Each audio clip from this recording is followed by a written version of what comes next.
morning students. Now lesson number 2 part 3 sun rays and the earth's surface, how the sun rays are coming on the earth and again it's reflecting back in the atmosphere. Even the rays that reach the ground do not hit the earth's surface uniformly. This is because of curved nature of the earth's surface.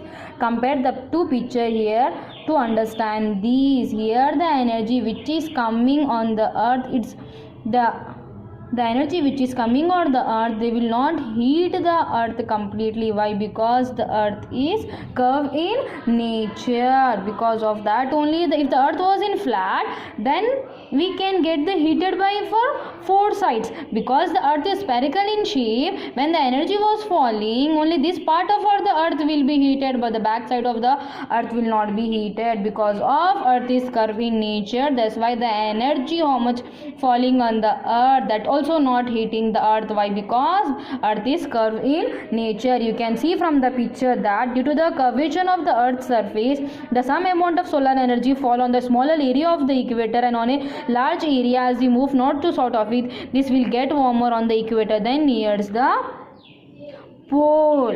What we can understand by this paragraph: equator, when the sun rays are falling on the equator, these areas are getting warmer. These areas are getting warmer when compared to the north pole and south pole. Why? Because when the sun rays, see here, the earth was spherical in shape. When the sun rays are falling directly on the equator, and it take time to go to the north pole and south pole. That's why the area which have near the equator, they'll get more heat compared to the north pole and south pole. Why? Because the sun rays will take time to move from here to here.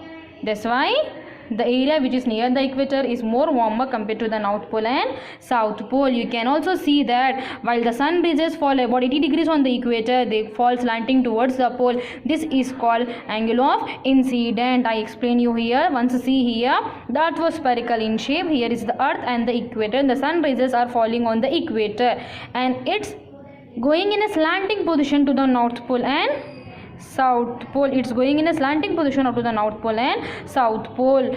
Because of that, the temperature of the energy of the sun, or the temperature of the heat, was decreasing here where compared to the equator. So the lines which are moving towards the pole in a slanting position, this is called as angle of incidence. The lines which is going in a slanting position towards the north pole and south pole, that lines are called as angle of incidence, or the angles of at which the rays fall on the earth's surface. See the chat below to understand what difference the angle of incidence make for the amount of energy received on the surface. Now only I said you that the slanting lines which is moving towards the north pole and south pole, that is called as angle of incidence. Now you may can see in this paragraph the energy which is coming 100%, it's coming on the earth, again it's reflecting back. Only 51% of energy is coming. Before coming, that energy will be go some to the clouds, some will be reflected by the air, dust and smoke. Here the energy which is coming 50% on the earth, again it's going back. See here, atmosphere 6%, clouds 20%, earth surface reflecting back 4%. So you may can see here atmosphere will take 16%, absorbed by the clouds, conduction of the rising air. So when the energy was coming, only 51% of energy is coming to the earth. That also was reflecting back in the atmosphere. It will be absorbed by the clouds, it will be absorbed by the water, it will be absorbed by the air. Okay now students, only out of 100%, only 51% of energy is coming on the earth. That also was reflecting back in the atmosphere. See here, radiant to the space in the clouds and atmosphere, observed by the atmosphere and observed by the clouds, and conduction of rising air was 7%. So we can understand by this diagram is that the energy which is coming from the sun, total 100% of energy is not falling on the earth. That is only 51% energy is falling on the earth. That also it's not heating the earth completely. Why? Because earth was spherical in shape, in curved nature. So that also 51% was reflecting back in the atmosphere.